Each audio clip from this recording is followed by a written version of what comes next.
This podcast is sponsored by nobody. Hey everyone, this is Linda Jo Miller, better known as Lieutenant Susan Watson in King Kong Escapes. And you are listening to Tommy Throwback Kovac on Splat from the Past. He will gorilla your dreams. Hey dudes, welcome to Splat from the Past, the only 80s themed horror sci-fi show where things can get totally radical. Now I am just so excited for today's show because I will be talking to the legendary child actor Billy Gray, who you all know him from Father Knows Best. He played Bud on the show, but he also was in The Day the Earth Stood Still, which is celebrating its 70th anniversary, one of the greatest sci-fi movies ever made. It's legendary. He was also in The Navy versus the Night Monsters, which is a creature features classic. But he's been in so many great movies going back to the 40s. Bud Abbott, Lou Costello meet the killer Boris Karloff. He was in Jim Thorpe All-American, The Seven Little Foys. He was in just so many great movies and TV shows. And we're going to talk about all that stuff today. And I am just excited. Like I said, he's a legend. And I am so humble that I'm going to be talking to him today. And Halloween October is really, really cooking, I have to say. So, here is my interview with Billy Gray.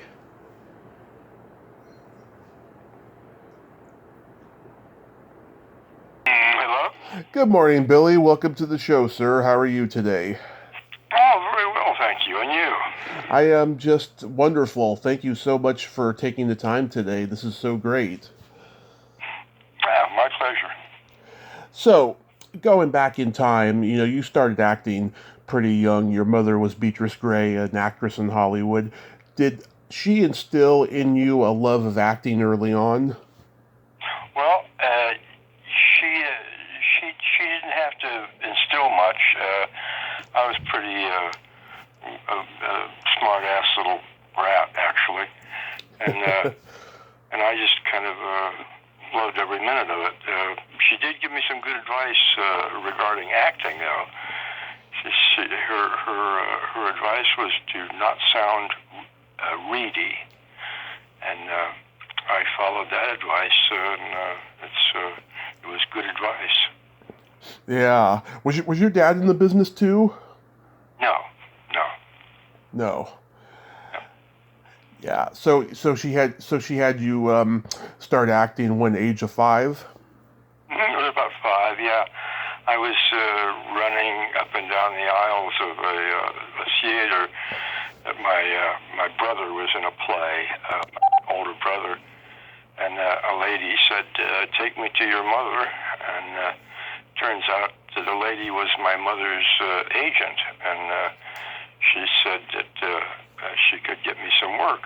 And my mom said, "Great." And, so I started going on interviews, little cattle calls with everybody showed up in their sailor suits or their cowboy outfits, and you stood around and they picked the one that they thought would do the job. And I seemed to get almost every little interview I went on. They were all like bit parts, where you're selling newspapers or a bunch of kids together or something like that. No lines for the first few years. I was just kind of a bit player, really. Your first movie was Man of Courage with Barton McLean? I don't really know. That doesn't ring a bell, but I do remember something called Our Old Car, that I was part of a family that got a car or didn't get a car because of the war situation. They weren't making cars. I forgot exactly what the theme of it was, but I recall the name as being Our Old Car. And I thought that was my first job, but I'm not really sure. hmm Fast forward years later, you got to be at some great movies leading up to the day the Earth stood still, like Lust for Gold with Glenn Ford and Ida Lupino and Gig Young. Do you remember much about that? No, as a matter of fact, that doesn't even ring a bell. Um, there was an actor, Billy Gray, who was a comedian. hmm And he had a restaurant in Hollywood on Throwback called Billy Gray's Bandbox. And when I got into the union, I couldn't use the name Billy Gray because he already had it. So I had to register as Billy Thomas Gray. And I'm credited with stuff that actually he did. I'm supposed to be in that IMD catalog of. Yeah. They have me in Some Like It Hot. I know I wasn't in Some Like It Hot. Yeah. I'm pretty sure Billy Gray of the Bandbox was in that one, and several others. There's something about Sunday in New York, or so there's probably 3 or 4 different credits that I don't deserve that actually belong to this other fellow. Yeah, that IMDb can be inaccurate a lot of the time. I'm just going to go through the list here. Let me know if you were in any. Bud Abbott, Lou Costello, Meet the Killer, Boris Karloff. Yeah, I had a nice little scene with Lou, I guess is the rotund one, right? Yeah. He was standing next to a post, and all of a sudden an arrow sticks in the post, and I come up and ask him to give me my arrow back, and he tries to pull it out and can't do it, and I give him a kind of a disgusted look and reach up and pull the arrow out. Another one of those little bit parts, but I think I actually had something to say in that one. Yeah, I've talked to Boris Karloff's daughter, Sarah, great lady, and I've talked to Lou Costello's daughter, Chris, which was a whole different experience. But yeah, that's great that you got to be in a Abbott and Costello monster movie for Universal. Yeah. Another little bit part that I had that I'd forgotten completely is in a movie called In a Lonely Place. And I was watching television probably, I don't know, this is probably 20 years ago or so. And I said, I was looking at the screen, and all of a sudden I said, hey, that's me. And it's a scene I had with Humphrey Bogart. He's supposed to be the screenwriter, and he's walking into a Hollywood-type restaurant, and I'm with a couple other kids, and I'm standing on a small, a 2-foot wall, and as he's coming in, I stop him and and ask him, are you anybody?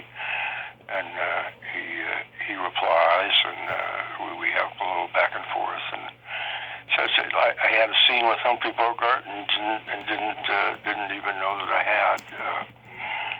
So it was kind of a delightful surprise. Yeah, it's one of those things, at the time you just did it, it happened so fast. Yeah, it was just another little job, Yeah, that's so cool, though. Father's a Bachelor? Yeah, that was William Holden. I had a great scene with him. An actual scene probably went on for a page or so, and I do remember working with Gary Gray, who was no relation, but we played brothers in a couple of different movies. He's about a year or 2 older than myself. Yeah, he has blackfaced in the opening titles, which you can't do today. Yeah. Yeah, my uncle was in Vietnam with his son Scott Holden, and he said he was just, a typical movie star's son in those days. Yeah. A couple Burt Lancaster movies, Mr. 880, Jim Thorpe All-American. Do you remember much about him? No, as a matter of fact, in Jim Thorpe, I never, didn't. I played him as a boy, so I never had any scenes with him, and don't recall anything except I do remember one thing about that particular movie.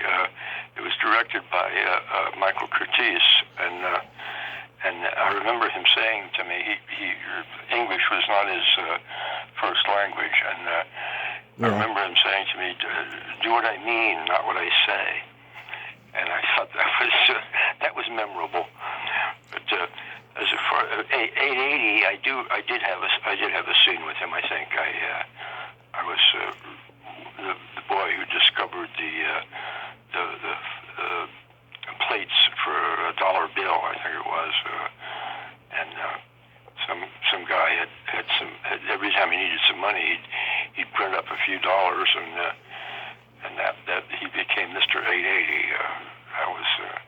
I think it was Edwin Gwynn, or no, if I got that name right.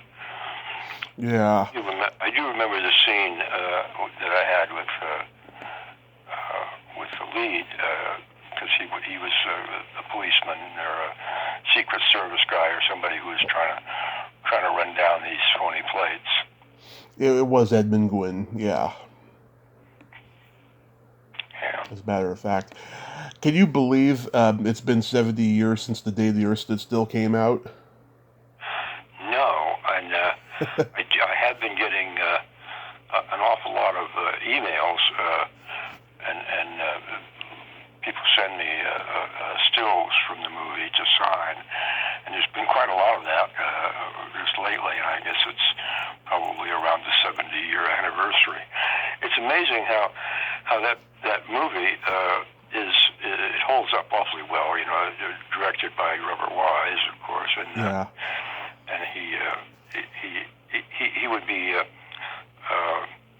was awarded things quite frequently later in his life, and they would frequently show that movie at the award ceremony, and I was invited to sit in, and I remember Patricia, Neal, and I were both in attendance to one of those awards that he got, and were asked questions about the making of the movie and whatnot.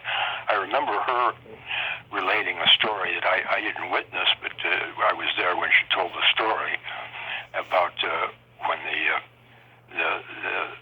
military was after Klaatu, and then he'd escaped or whatever. They were after him, and they were in this. She and he were in this taxi running away, and he said to her, "If anything should happen to me, you've got to tell Gort. You've got to say these words to Gort." And those are the famous Klaatu Barada Niktu line, and she says that when they were rehearsing it, you know, they were doing it with a process screen in the background, and you know, and they ran through it 2 or 3 times, and every time she got to the point where she was supposed to repeat the words to him, she'd break into a giggle, and so finally he asked her, "Is that the way you're going to do it?" You know, and she said, "No, I can hold it together when we roll."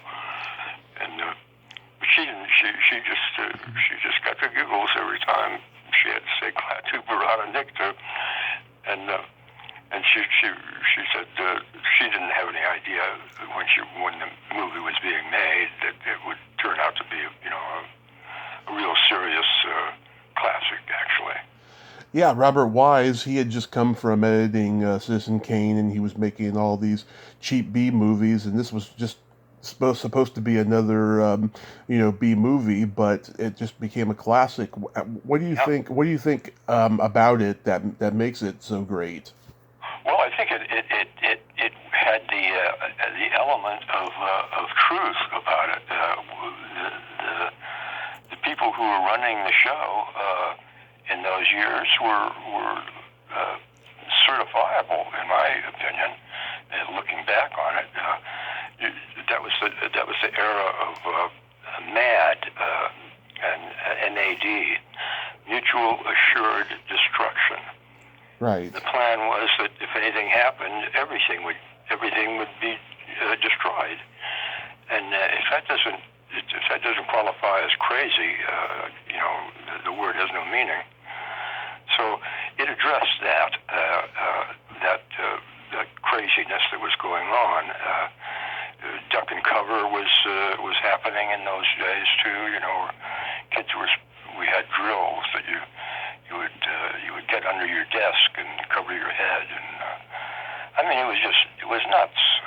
And I think the movie realized that and called some attention to it. And it's pretty amazing that here we are 70 years later, and we still have nuclear weapons pointed at each other to this day. In fact, there was a little. I read a book called Nuclear Terror, I think was the name of the book. Mm-hmm. But they had a picture of something called the Davy Crockett, and that was like a 50-pound nuclear weapon that could be shot from the back of a Jeep, like in a bazooka kind of way.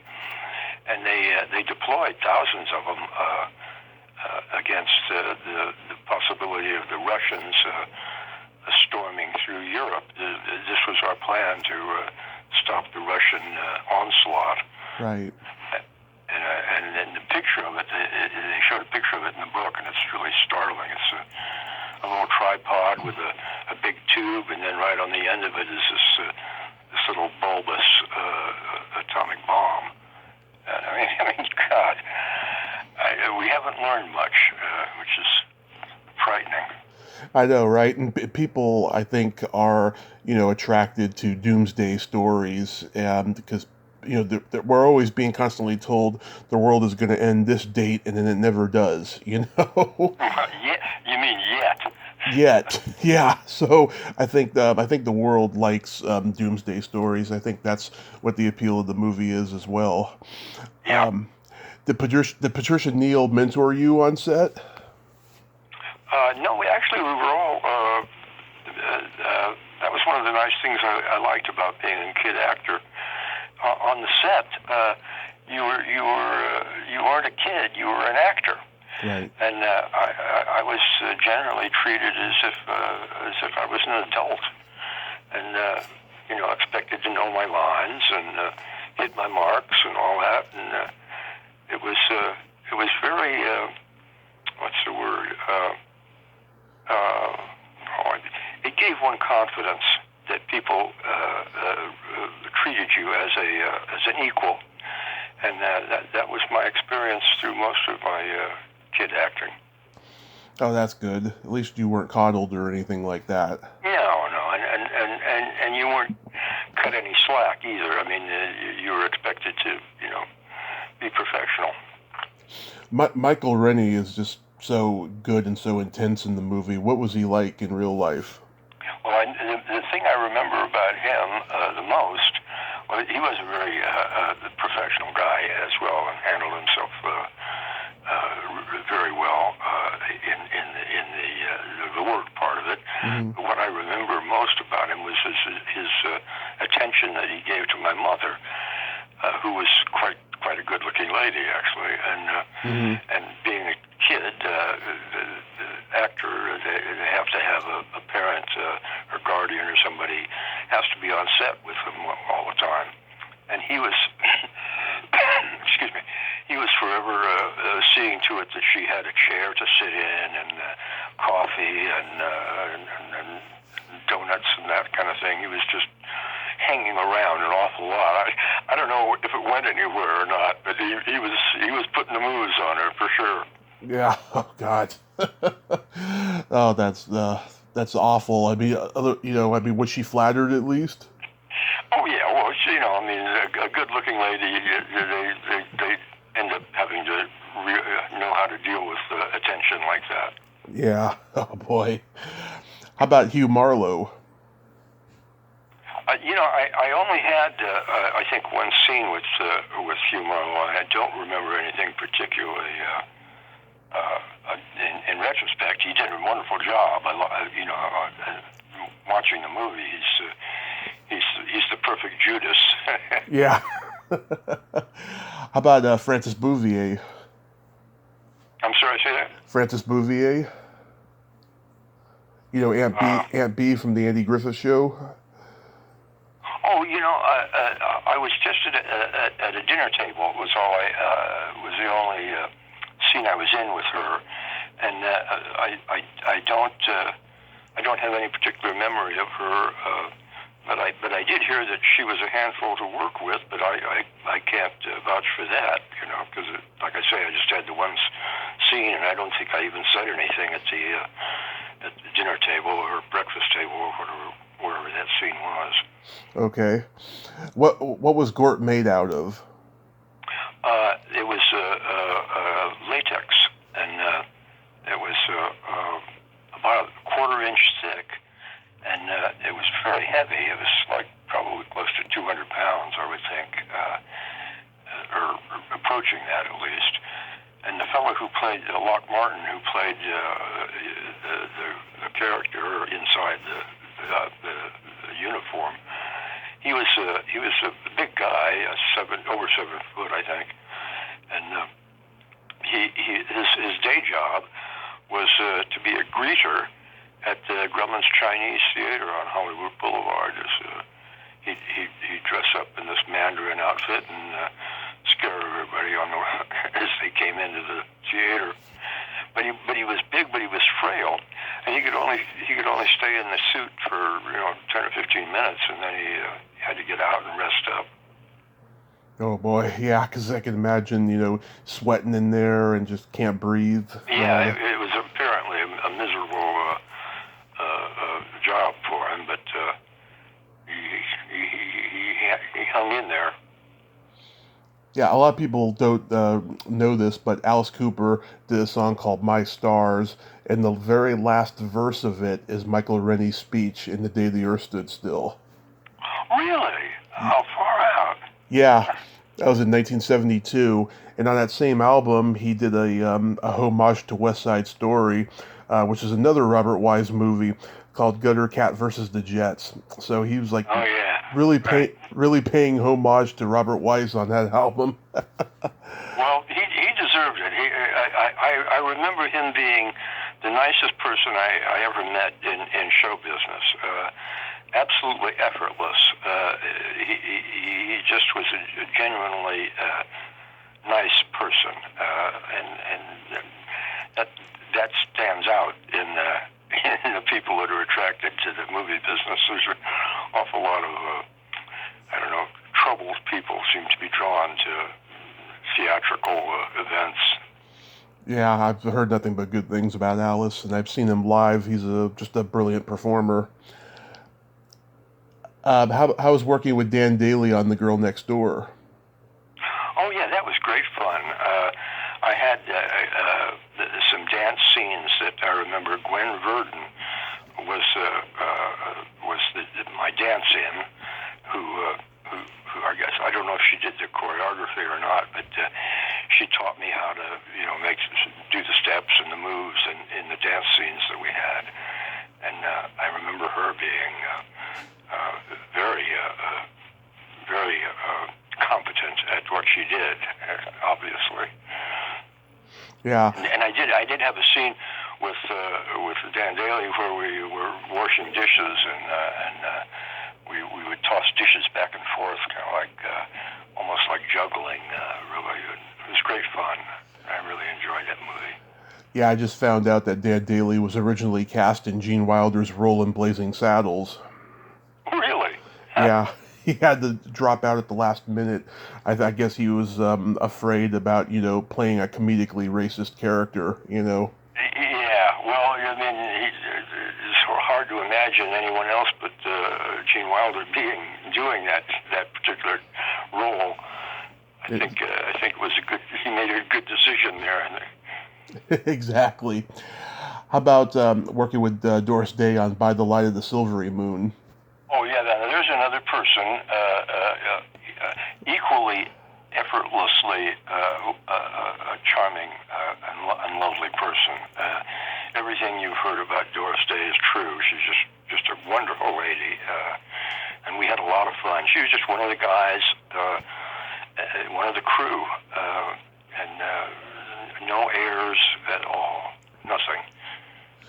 And in contrast, and I don't know what the reasons were, but it seemed like the male lead, what was his name? Gordon. What's his name? Singer guy. Let me look it up here. Oh gosh, I can't think of his name.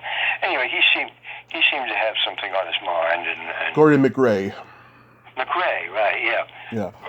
Yeah, he would just go to his dressing room in between scenes, and was not really one of the crew. He seemed to be apart from us a little bit, in total contrast to Doris, who was just, like I say, a real person. Do you remember much about Leon Ames? Yeah, the perfect father. Right?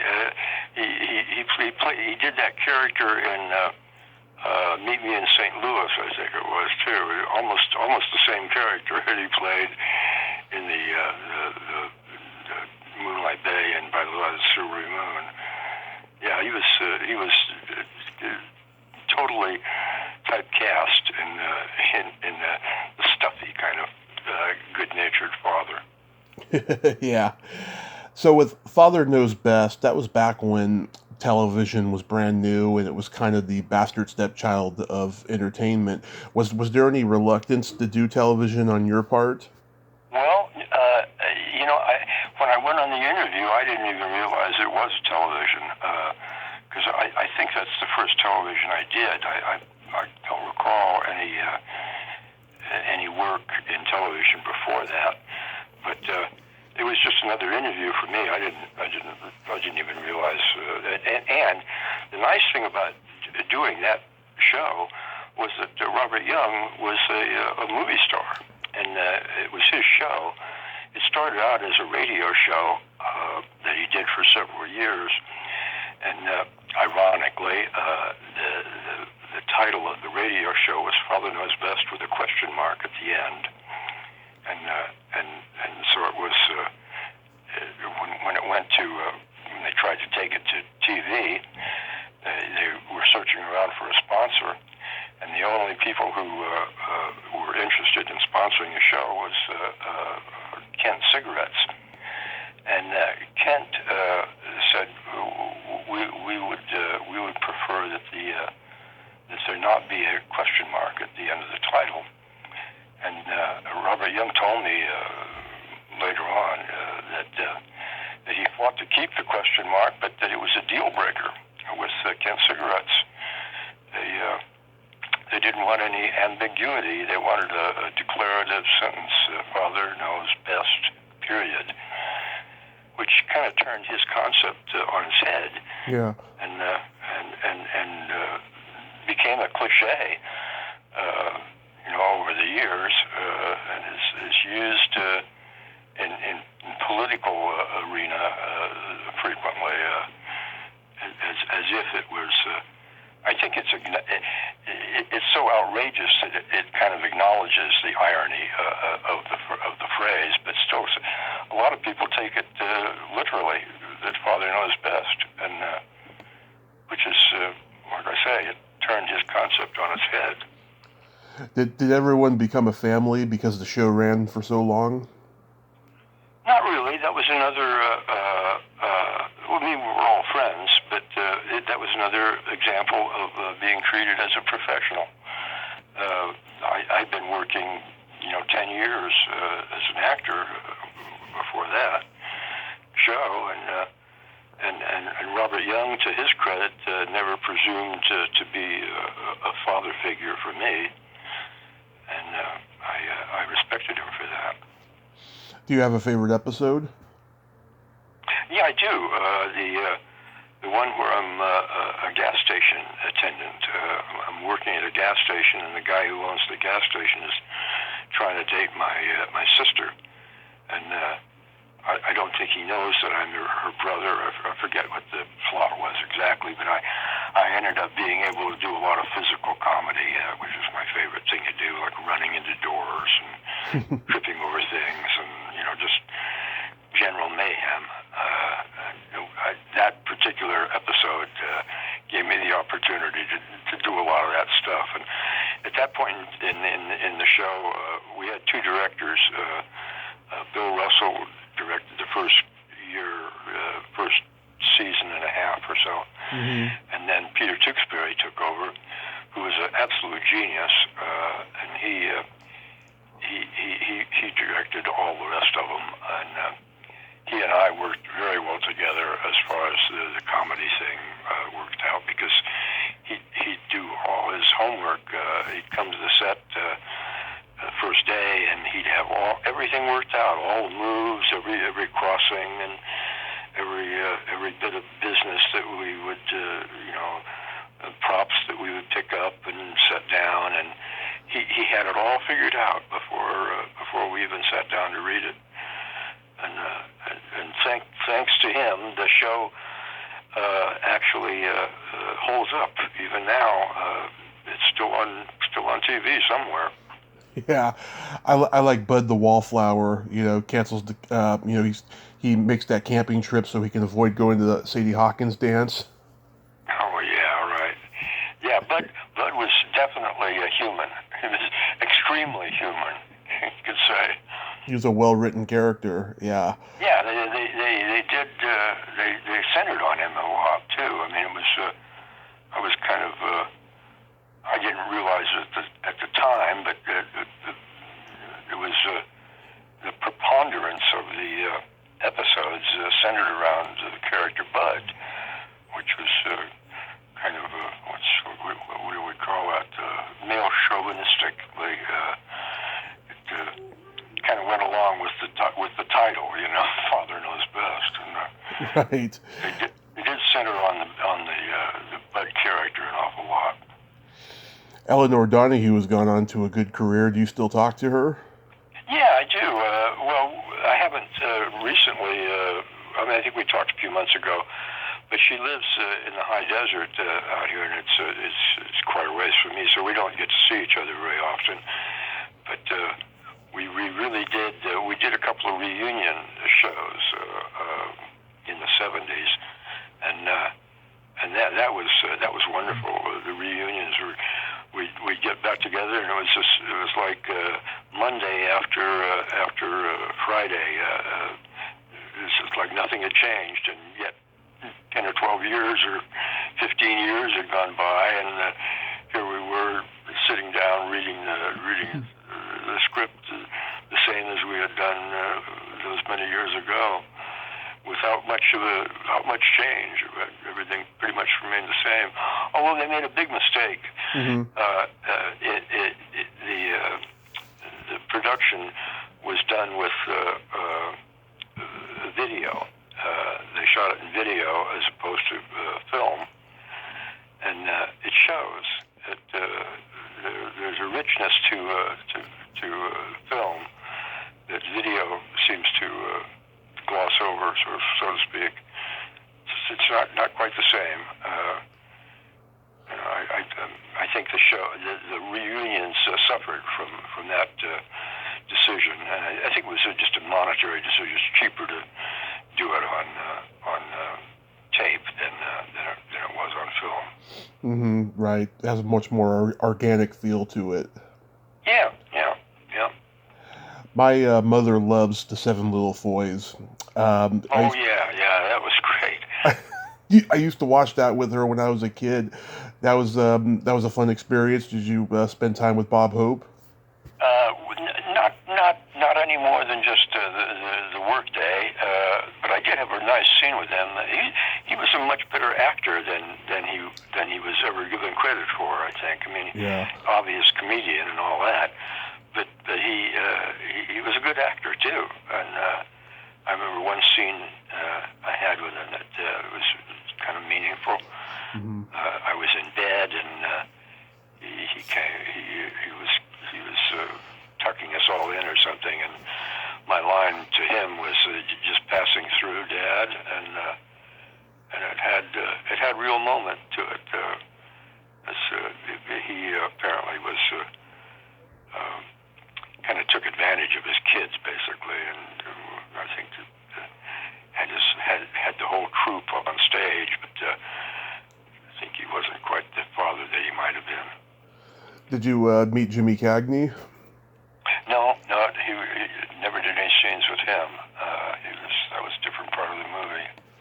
Do you remember guest starring on Alfred Hitchcock Presents?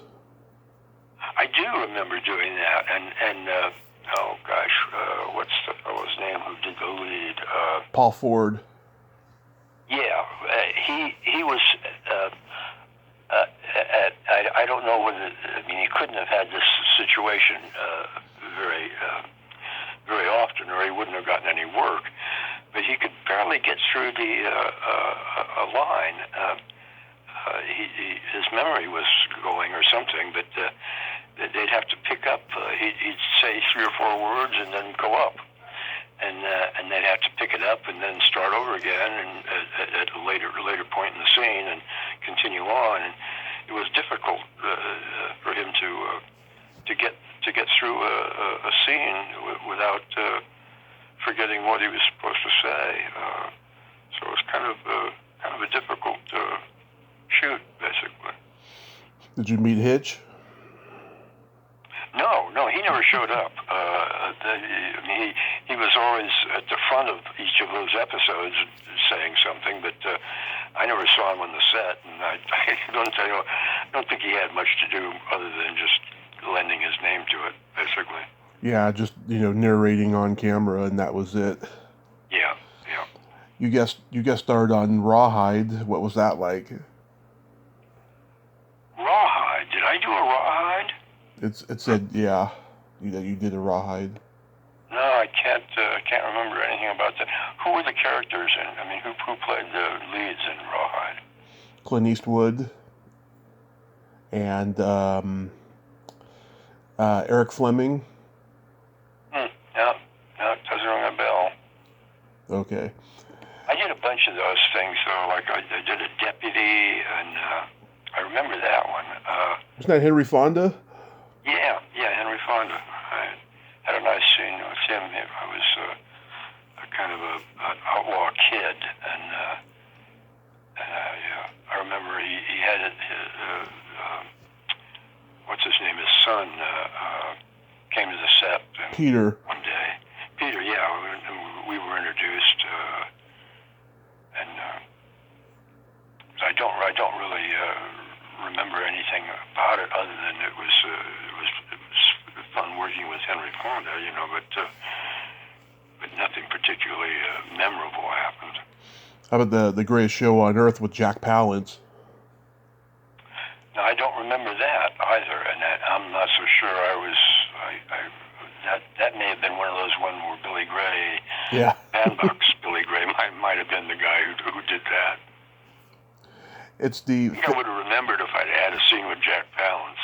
Yeah, I know. Based on the stories I've heard about him, he was one of those guys you don't forget doing anything with. Exactly. Yeah.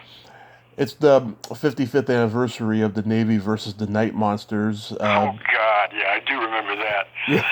I got busted for grass in 1961 or 2, I forget now. Uh-huh. But I couldn't buy a job after that, because it was after Father Knows Best, and so it was typical kid actor run amok, and they had me as a dope fiend, really, and where it was just some seeds and stems under the seat of my car was the offense, and but in those days marijuana was not separated from heroin, basically.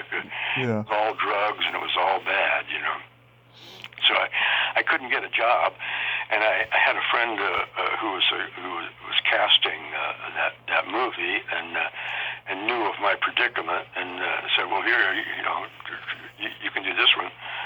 And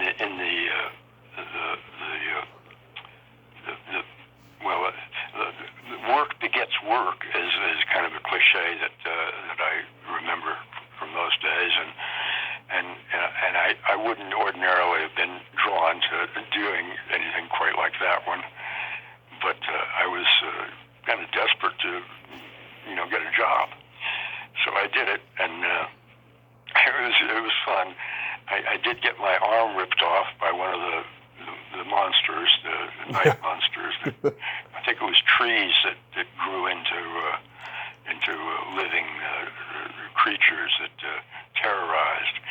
And on the playbill, the lobby card, they have me getting my arm ripped off by this monster tree or whatever the monster was. Mm-hmm. So that, and I did another horror movie, basically in the same theme of working, trying to get some work, basically, and it was called Werewolves on Wheels. Yeah. So those are my two infamous monster movies. It was I don't know. I guess every career needs some shame involved, Yeah, exactly. I was working with Mamie Van Doren. I didn't have any scenes with her. Okay. So don't know. Yeah, it's become a Creature Features classic. I still see it on those late night shows to this day and stuff. Yeah. What about Dusty and Sweets McGee? Oh yeah, that was kind of interesting. The theme was that most of the actors were actually heroin users, mm-hmm. and I kind of saw this being problematic and insisted upon the before the credits and before the movie started and all that a disclaimer that said in effect the pusher and the smuggler are played by actors, and the smuggler was the producer. He played the smuggler part, and I played the dealer part. Mm-hmm. And so there was this disclaimer on a black screen with white lettering spelling out that those two characters were in fact actors and not drug people. But it turns out that when it was reviewed by Leonard Maltin's book, had me as among the drug addicts is Bud Anderson of Father Knows Best, Right. And I mean, I had been busted for grass, but that hardly qualified me as a drug addict, Right. If this was so I ended up having to sue Maltin because I got him on the phone and asked him to take that section of the thing out of his review, and he refused. So I took him to court. Oh, that's awful. Yeah, I mean, if this was today, that would have gone through the legal department, and he would have gotten facts from the internet. Yeah. Right. Yeah. Yeah. Back then, sources were limited, but yeah, that's pretty awful that happened to you. Well, and I'm not even sure if he ever saw the thing. I think probably he hasn't watched all the movies that are in his book. His book's quite good, actually. I use it as a reference. I'm watching a movie and don't know who the director is or whatever, and you can look it up in his book, and it's very useful. And so God knows how many people saw me in that review as an actual drug, addict. So that was the basis of the suit, and he finally settled, which was thoughtful of him, but what about? It was kind of an ugly experience, Yeah, of course, I can imagine. How about working with Floyd Mutrux? Oh, he's a good director. I liked the job he did with it. It was actually not such a bad movie, really. Mm-hmm, yeah. Leonard gave it 3.5 stars out of 4, which is pretty good. Yeah. Your last movie was 11 Bullets with Charles Bronson. Anything about that? Well, yeah, I get a laugh out of that. I've seen it a couple of times, and my character is blown up. I heard that the scene, the script didn't satisfy the director exactly. He wanted more motivation for Bronson, and so he wrote this, or he had written a start to the movie of this kind of young patrol officer getting blown up, and so I had this scene with Bronson at a restaurant, and then walk out to my car and turn the key, and this big explosion, a huge explosion, as a matter of fact. And the laugh that I get out of it is that the next scene, or very shortly after that huge explosion, the scene in the hospital says, well, he's in critical condition. Well, I couldn't have possibly survived that explosion. I wouldn't have been even. They couldn't find pieces after that explosion. So it was kind of silly that. And another part of it that I remember was that I forget the director's name right now, but he. Stuart Rosenberg. Oh, really? Was that it? Yeah. Didn't know. I thought it was someone else. Well, at any rate, what I was led to believe happened was that he said we need somebody like a Bud Anderson, all-American boy character, and so they got me, which is kind of ironic, Yeah. So what made you leave acting? Well, I just really my agent said he couldn't handle me anymore because of this bus situation, and so I just couldn't get a job. Basically, that was what it was. Just too hard to get work. Also, too, did you just get sick of auditioning after a while? Well, I couldn't even get auditions. I couldn't even get into the office. Couldn't get an interview, basically. So it was just kind of. I suppose I could have, just kept butting my head up against a wall, but didn't seem to be much point in it. And I didn't have any stars in my eyes. I wasn't like, God, I want to be an actor. I liked acting, and I was pretty good at it, I thought. And kind of was surprised that I was having such difficulty. So it was just, I didn't leave the thing because I was tired of acting. It was the acting was tired of me, apparently.